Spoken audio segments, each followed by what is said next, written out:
السلام علیکم my dear YouTuber احباب، کیسے ہیں آپ سب؟ تو چلیے پڑھتے ہیں عشق میں بسمل ایپیسوڈ 117 پارٹ 2۔ آج صبح سے اس کا دل دھڑک رہا تھا، ایسے جیسے سینے میں بند کوئی طوفان بار بار باہر آنے کی کوشش کر رہا ہو۔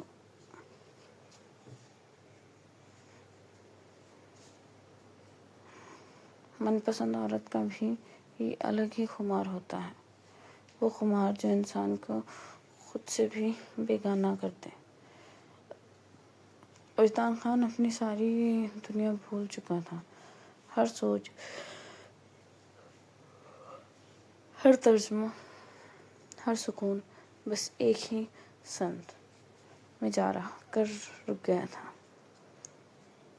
1 ہفتہ ہوا تھا اسے لندن آئے، مگر یہ 1 ہفتہ جیسے 1 صدی بن گیا تھا۔ بزنس اب اسے ہی دیکھنا تھا، کیونکہ دیان کے جانے کے بعد سب کام دھرم برم ہو چکے تھے۔ ہر فائل، ہر ڈیل، ہر ذمہ داری بکھری ہوئی تھی، اور ان کا بہت لاس ہو رہا تھا، اور وجدان کو اب یہ ذمہ داری سنبھالنی ہی تھی، چاہے اس کے اندر کچھ بھی ٹوٹ رہا ہو۔ 1 ہفتے سے وہ اپنی عورت سے دور تھا، اور یہ دوری اب برداشت سے باہر ہو رہی تھی۔ ضرورت سر چڑھ کر بول رہی تھی، جسمانی ضرورت اور ایک قبضہ کرنے والی چاہت۔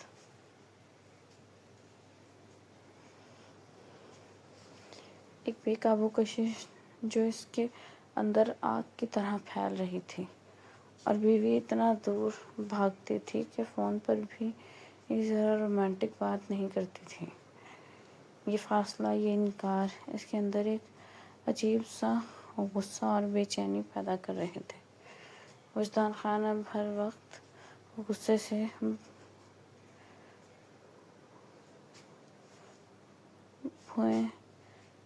بھنیا رہتا۔ اس کی آنکھوں میں چڑچڑاہٹ، اس کے لہجے میں سختی، اور اس کے اندر ایک دبی ہوئی خواہش کا طوفان تھا۔ اوپر سے اس کی بزنس میٹنگ ایک عورت کے ساتھ تھی جو 1 ہفتے سے یہ بہانے بنا رہی تھی کہ آج ملے گی، کل ملے گی۔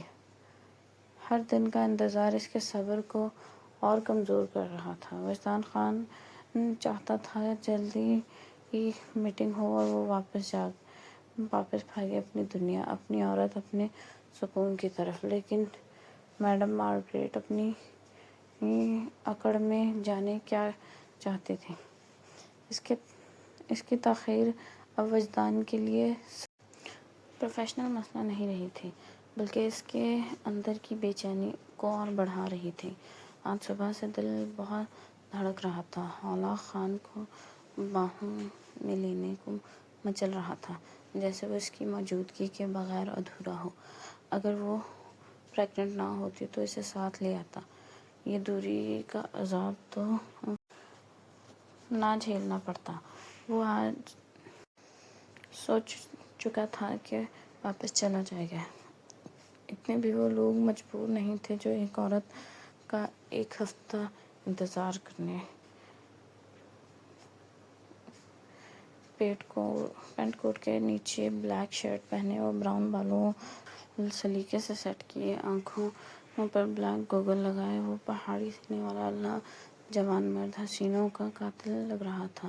اس کی شخصیت میں ایک خطرناک ششت، ایک خاموش غرور اور ایک چھپی ہوئی بے چینی ایک ساتھ تھی۔ خوشبوؤں میں نہایا وہ ایئرپورٹ کی طرف جانے کو بالکل تیار تھا۔ سب چھوڑ کر وہ واپس جانا چاہتا تھا، اپنے اصل سکون کی طرف۔ جیسے ہی وہ نکلنے لگا، اس کے فون کی بیل ہوئی۔ وہ لمحہ جیسے رک گیا۔ اس نے فون اٹھایا تو فون میڈم مارگریٹ کے پی اے کا تھا۔ میڈم مارگریٹ اس کا انتظار کر رہی تھیں۔ یہ سن کر اس کی آنکھوں میں ایک ہلکی سی چمک آئی۔ نہیں، یہ خوشی کی نہیں تھی۔ یہ ایک حساب، ایک فیصلہ، ایک آخری قدم تھا۔ وجدان نے فون کر کے ٹکٹ 4 گھنٹے بعد کی کروائی، جیسے اس نے اپنے آپ کو ایک آخری موقع دیا ہو، اور پھر مارگریٹ کے آفس کی جانب گاڑی موڑ دی۔ مارگریٹ کا شاندار آفس، جہاں وہ کئی بار آ چکا تھا، لیکن ہر بار اسے یہی سننے کو ملتا تھا کہ میم مارگریٹ نہیں ہے۔ آج بھی ویسا ہی شاندار، ویسا ہی پر اثر تھا، مگر آج اس کے اندر داخل ہونے والا قدموں میں ایک فیصلہ، ایک بے چینی اور ایک عجیب سا سکون ایک ساتھ شامل تھا۔ وہ گاڑی پارکنگ میں لگاتا اندر بڑھ گیا، ہر قدم ناپ تول کر، ہر حرکت میں ایک خاموش اعتماد۔ جیسے ہی وہ آفس میں انٹر ہوا، بہت سے لوگوں کی نگاہ اس پر ٹھہر گئی، جیسے وقت ایک لمحے کے لیے رک گیا ہو۔ کئی انگریز لڑکیاں تو سانس روکے اسے دیکھ رہی تھیں۔ سرخ سفید رنگ، تیکھے نقوش کرنے آنکھوں والا اور شہزادہ، وہ گھڑی عورتوں کی طرح دھڑک رہا تھا۔ وہ اس آفس میں کئی بار آیا تھا، اور ہر بار سے یہی واپس ہو گیا تھا۔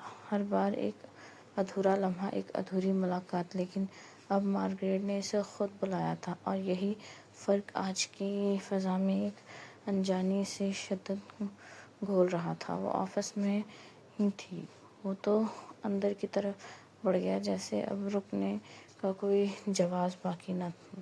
مارگریٹ کے پی اے نے اس کا ویلکم کیا، اسے لے کر مارگریٹ کے آفس گیا، ہر قدم میں اس لمحے کے قریب لا رہا تھا جس کا وہ ایک ہفتے سے انتظار کر رہا تھا۔ لیکن اندر جاتے ہی وجدان خان کو ایک جھٹکا لگا تھا، ایک ایسا جھٹکا جو آنکھوں سے دل تک اتر جائے۔ اسے لگا تھا کوئی اوور ایج لیڈی ہے، لیکن یہاں تو سین ہی اور تھا۔ ایک بے انتہا خوبصورت عورت، جو انتہائی شارٹ لباس پہنے ہوئے تھی، جس کی عمر تقریباً 24-25 سال لگ رہی تھی۔ اس کی موجودگی یہ خود ایک دعوت تھی، ایک چیلنج تھی۔ وجدان خان نے اسے دیکھا، اور اس کی برہنہ رعنائیوں کو دیکھتا فوراً نظریں جھکا گیا۔ یہ جھکاؤ کمزوری نہیں تھا، بلکہ ایک قابو، ایک وقار، ایک حد تھی۔ دوسری طرف مارگریٹ اتنے حسین مرد کو دیکھ کر ایک پل کے لیے تو وہ بھول ہی گئی تھی کہ سامنے کھڑا مرد کون ہے، اور وہ خود کون ہے۔ وہ بس ایک ٹک وجدان خان کو دیکھ رہی تھی، جیسے اس کی آنکھیں اس کے وجود کو پڑھ رہی ہوں۔ ایک پل کو سب ساکت تھا، جیسے ہوا بھی رک گئی ہو، جیسے کمرے کی دیواریں بھی اس خاموشی کو محسوس کر رہی ہوں۔ وجدان خان نے ہی اس گھٹن بھری خاموشی کو توڑا۔ اس کی آواز میں وہی مضبوطی، وہی سادگی۔ ہیلو میم، آئی ایم وجدان خان۔ مارگریٹ اردو جانتی تھی، اس لیے اردو میں بولی۔ اس کی آواز میں ایک عجیب سی نرمی اور کشش تھی۔ ہیلو وجدان خان، کیسے ہو؟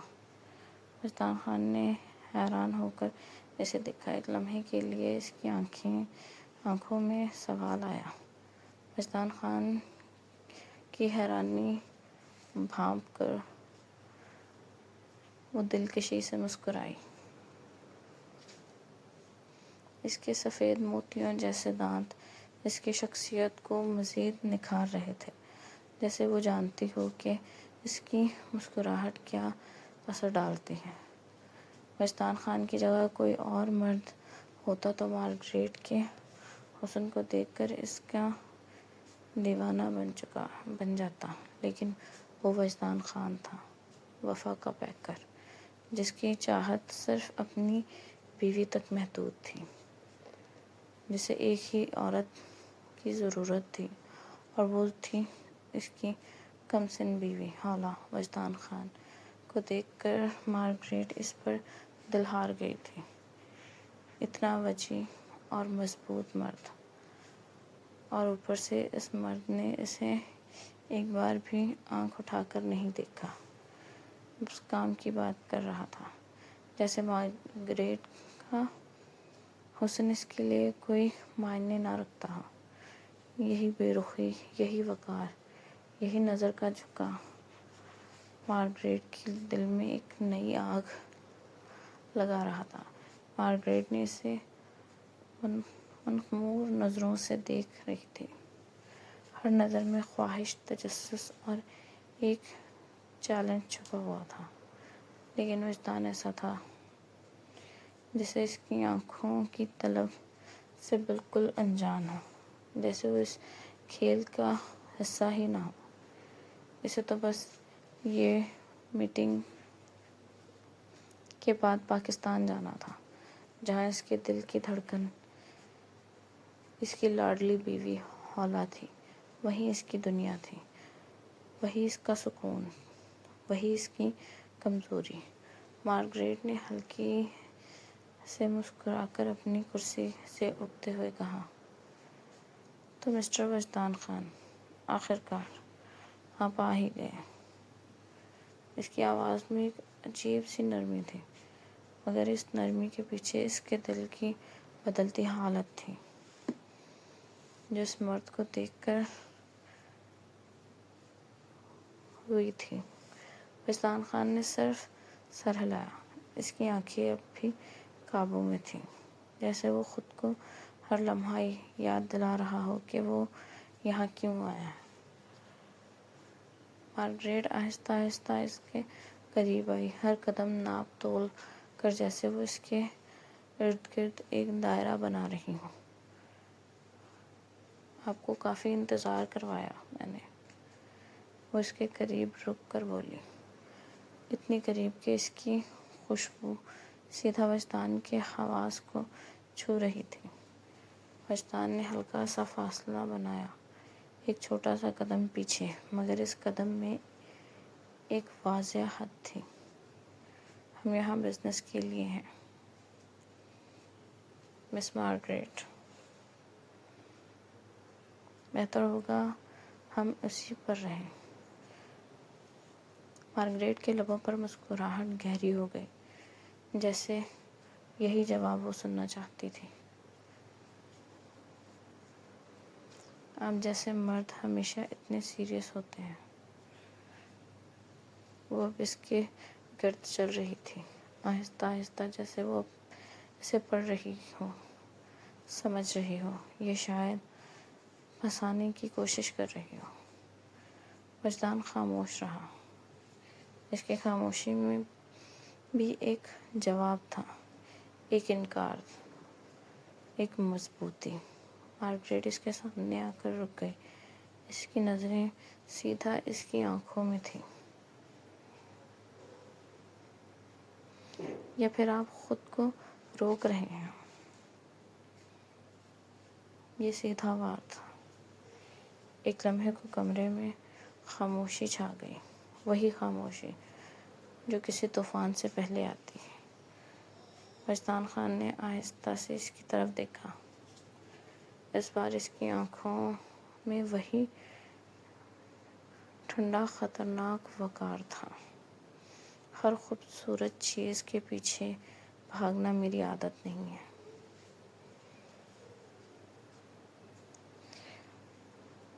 مارگریٹ کے لبوں کی مسکراہٹ ایک لمحے کو رکی، پھر وہ گہری ہو گئی، دلچسپ، ایک قدم اور قریب آئی، مگر اس بار وجدان نے خود ہی فاصلہ برقرار رکھا۔ تو پھر آپ کو روک کیا رہا ہے مسٹر خان؟ وجدان کی آواز اب پہلے سے بھی زیادہ مضبوط تھی۔ کچھ چیزیں انسان کو مکمل کر دیتی ہیں، اور جو مکمل ہو جائے وہ بھٹکتا نہیں ہے۔ یہ سیدھا جواب تھا، نرم بھی مگر کاٹدار بھی۔ مارگریٹ نے اسے غور سے دیکھا۔ اب پہلی بار اس کی آنکھوں میں صرف کشش نہیں بلکہ دلچسپی، چیلنج، ضد بھی آ گئی تھی۔